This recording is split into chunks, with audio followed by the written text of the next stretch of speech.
दोस्तों एक बार फिर से स्वागत है आपका हमारे YouTube चैनल पर। दोस्तों हम आपके लिए धर्म से जुड़ी जानकारी, किस्से, कहानियाँ और रहस्य लेके आते हैं। अतः आपसे निवेदन है कि अगर आप हमारे चैनल पर नए हो तो चैनल को सब्सक्राइब जरूर करें, ताकि हम और आप मिलकर हमारे आने वाली पीढ़ी को सनातन धर्म से अवगत कराते रहें। चलिए दोस्तों कहानी की शुरुआत करते हैं। दोस्तों शारदीय नवरात्रि की शुरुआत हो चुकी है, पर दोस्तों क्या आप जानते हैं कि नवरात्रि का व्रत या उपवास सबसे पहले किसने किया और कब से नवरात्रि की शुरुआत हुई। दोस्तों आज की वीडियो में हम जानेंगे कि नवरात्रि का सबसे पहले व्रत किसने रखा और कब से इसकी शुरुआत हुई।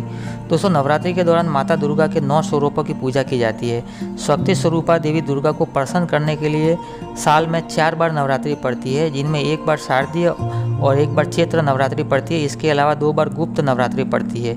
उसके दौरान भक्त अपनी माता को प्रसन्न करने के लिए उनकी पूजा अर्चना और आराधना करते हैं। नवरात्रि में माता की पूजा अर्चना करने का विधान सदियों से चला आ रहा है, लेकिन क्या आप जानते हैं कि नवरात्रि की शुरुआत कब और कैसे हुई। सबसे पहले नवरात्रि में 9 दिनों तक व्रत किसने रखा? अगर नहीं तो आज हम आपको बताएंगे कि नवरात्रि मनाने की शुरुआत कैसे हुई और सबसे पहले नवरात्रि का व्रत किसने किया था।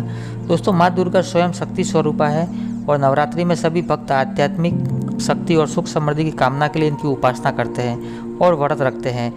जिस राजा के द्वारा नवरात्रि की शुरुआत हुई थी उसे देवी दुर्गा ने आध्यात्मिक बल और विजय की कामना के लिए देवी दुर्गा से उपासना की थी और देवी दुर्गा ने उन्हें आध्यात्मिक बल और विजय की कामना के फलस्वरूप उनको फल भी दिए थे। दोस्तों वाल्मीकि रामायण में एक उल्लेख मिलता है कि किष्किंधा के पास ऋषिमुख पर्वत पर लंका की चढ़ाई करने से पहले प्रभु श्री राम ने माता दुर्गा की उपासना की थी।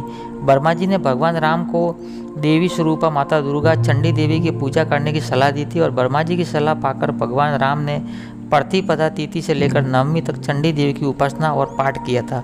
दोस्तों भगवान ब्रह्मा ने चंडी पूजा के पाठ के साथ साथ राम जी को बताया कि आपकी पूजा तभी सफल होगी जब आप चंडी पूजा और हवन के बाद 108 नील कमल भी अर्पित करेंगे। ये नील कमल बहुत ही दुर्लभ माने जाते हैं। राम जी ने अपनी सेना की मदद से ये 108 नील कमल ढूंढ तो लिए, लेकिन जब रावण को ये पता चला कि राम देवी चंडी की पूजा कर रहे और नील कमल ढूंढ रहे तो उसने अपनी मायावी शक्ति से एक नील कमल को गायब कर दिया। चंडी पूजा के अंत में जब भगवान श्री राम ने वे नील कमल चढ़ाए तो उन्हें अंत में एक कमल कम निकला। यह देखकर वो बहुत चिंतित हुए और अंत में उन्होंने कमल की जगह अपनी एक आँख निकालकर और माता चंडी को चढ़ाने का फैसला किया। दोस्तों चूँकि हम आपको बताते चले कि आँख को भी कमल की उपासना दी गई है, नयन कमल बोला जाता है, इसलिए आँख को भी कमल की उपासना दी गई है। अर्थात भगवान श्री राम ने अपनी आँख निकालकर माता दुर्गा को चढ़ाने का फैसला किया। अपनी आँख को अर्पित करने के लिए जैसे उन्होंने तीर उठाया और अपनी आँख को निकालना चाहा, तभी माता चंडी प्रकट हो जाती है और उनकी भक्ति से प्रसन्न होती है और उन्हें विजय का आशीर्वाद देती है। दोस्तों फिर प्रतिपदा से लेकर नवमी तक माता चंडी को प्रसन्न करने के लिए प्रभु श्री राम ने अन्न और जल कुछ भी ग्रहण नहीं किया और 9 दिनों तक माता दुर्गा के स्वरूप देवी चंडी की उपासना करने के बाद भगवान श्री राम को रावण पर विजय प्राप्त हुई। ऐसा माना जाता है कि तभी से नवरात्रि मनाने और 9 दिनों का व्रत रखने की शुरुआत हुई। ऐसे में भगवान राम ही नवरात्रि के 9 दिनों तक व्रत रखने वाले पहले राजा और मनुष्य थे। दोस्तों आशा करते हैं आपको ये जानकारी अच्छी लगी होगी। दोस्तों जानकारी अच्छी लगती है तो वीडियो को लाइक और चैनल को सब्सक्राइब जरूर करें, ताकि आप और हम मिलकर जुड़े रहे हमारी सनातन संस्कृति के साथ। चलिए दोस्तों मिलते हैं किसी और नए एपिसोड में, तब तक अपना ख्याल रखना। जय श्री राम।